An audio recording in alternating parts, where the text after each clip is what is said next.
Greetings and welcome back to the Galley of the Sun. We're at Schraub's, our favorite butcher shop again, to get some more of his incredible tomahawks so we can do an experiment today. In Argentina, they have a technique where they baste their meat as it's cooking with a briny solution called salmoida. Hopefully I pronounced that right. It looks nothing like how it's spelled. But this company, Spritz King, came out with this chipotle and savory flavored spritz, sort of the same concept, and today we're going to find out how that works. Oh, absolutely beautiful, Chad. So have you ever, when you're cooking your steak, basted it with a brine as it's cooking?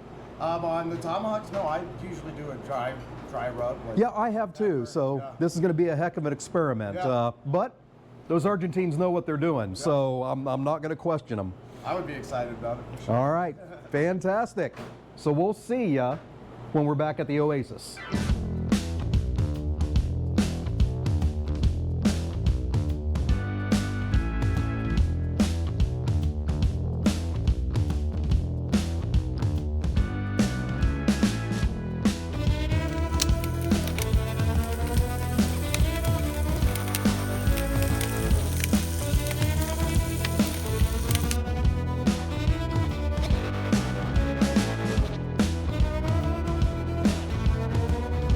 Greetings and welcome back to the Galley of the Sun. So we got those beautiful tomahawks home and we are ready to get them on the grill. I've got my Sunterra Argentine grill fired up, and the whole point of this episode is to test out a new product. At least it's new to me.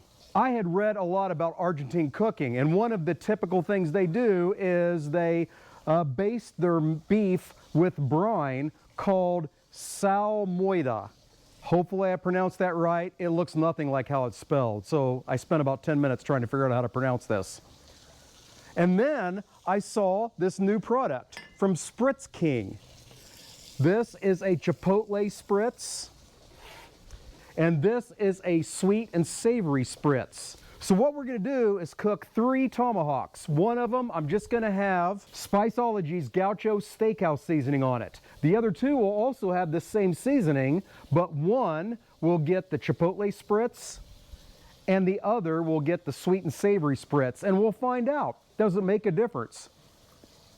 I have to tell you, when I opened the bottles to put those spraying nozzles on there, oh my God, it smells incredible. So if it tastes anything like how it smells, we're going to be in business.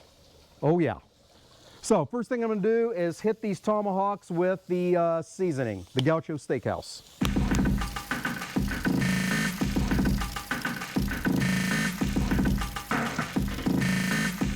Now we're doing Argentine style cooking here, so there's only going to be one flip. They're going to sit on one side and a place on the grill where I can hold my hand there for 6 to 8 seconds before I have to pull it away because of the heat.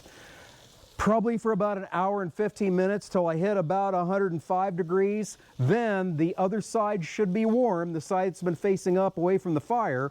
We'll flip them over, give them another 15-20 minutes until we hit about 125, and then we're going to pull them, let them rest, and get some judgment. But if you're using a regular grill, you should get similar results. You just won't have as much fun as me.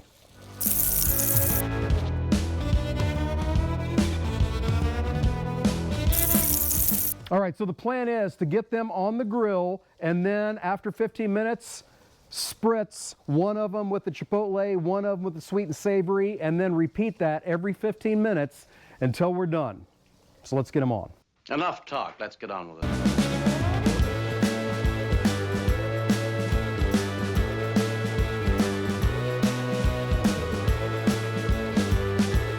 Now, one of the hallmarks of Argentine cooking is that it's an event. You cook things and you serve them as they're done, and there's always an appetizer involved. So Johnsonville came out with these hatch green chili brats. That's what I have going on right now. I think they're just about done, so I'm going to get those pulled. We're going to have those as an appetizer. I'm not going to talk a lot about that because I just bought it from the store and threw it on the grill, right? But we'll work on our side dish in just a second when we come back. We'll see you then. All right, as much as it pains me to say it, man can't live on tomahawk ribeye alone. Oh, well, allow me to retort. That's what they say. So here's what we're gonna do. I have 4 zucchinis here. I am going to make spears by quartering each one of these lengthwise. And to do that, I'm gonna use my badass Dal Strong knife. There's a link down below if you want a badass Dal Strong knife. And you do.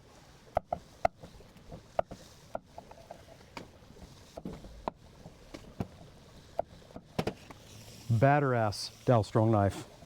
It's incredible.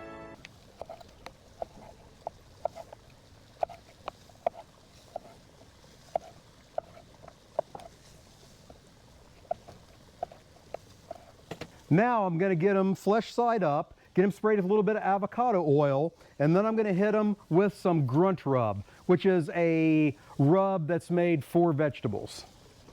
All right, here's where the magic happens, my friends. If you've watched all of our episodes, and you should, then you've seen before that I did bacon wrap asparagus. No big deal, everybody does that. I also made zucchini planks, sprayed them with oil, put a rub on them, and grilled those. They were very good. Then it hit me.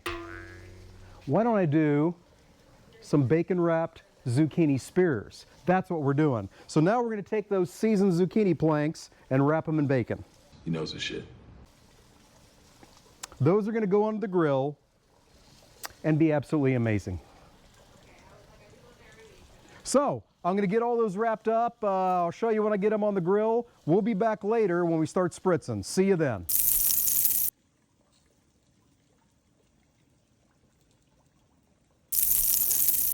All right, we are about an hour away from planned dinner time. I got some foil wrapped potatoes down in the coals there so I can make some incredible Argentine style mashed potatoes. That uses a hell of a lot of butter, some Spiceology cowboy butter, and some Spiceology vampire killer. I made it before in earlier episodes, so I'm not going to dwell on that a whole lot. But I will give you the observation. So I had the 3 tomahawks. One got no spritz. The other 2 got the 2 different flavored spritz.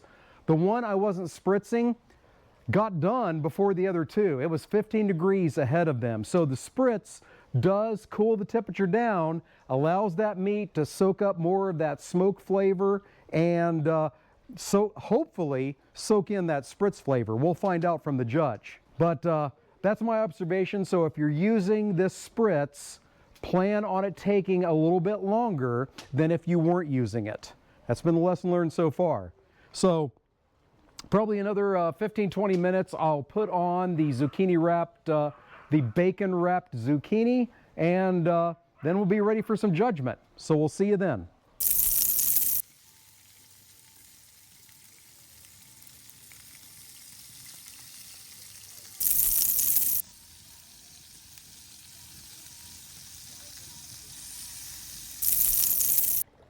All right, the ribeyes are done, the zucchini is done, and we're gonna bring a judge in now and see Spritz King.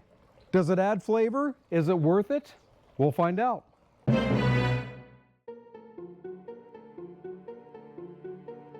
All right, sir, all 3 of these flavors are different, so I'm just gonna let you try them, and we'll talk about them after you try them. All right, I'll try this one first. Okay.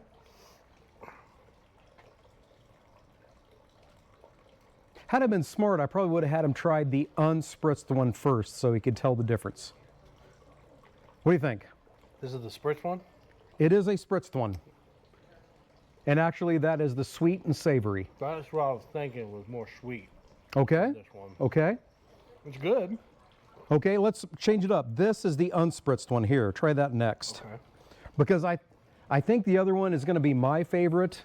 Not everybody has the same taste, but... That's pretty good. Okay, and that just has steak seasoning. All 3 of them had steak seasoning. That's what I was thinking. Okay. Regular steak seasoning. This, I think, is going to be the best. The chipotle. Oh, yeah. Very smoky. I like it. All right, so the flavor did come through. Oh, 100%. Okay, there you go. You saw me, I spritzed it about every 10 minutes or so, and I'll tell you what, when I opened up the bottle, it was absolutely incredible. Okay, the bacon wrapped zucchini. Bacon wrapped zucchini? I don't know why I haven't done this before. I don't know either. That's very good. Very, very good. All right. You know, bacon wrapped asparagus, if you like asparagus, is fantastic. Bacon wrapped zucchini, bacon wrapped anything except for peas. F peas.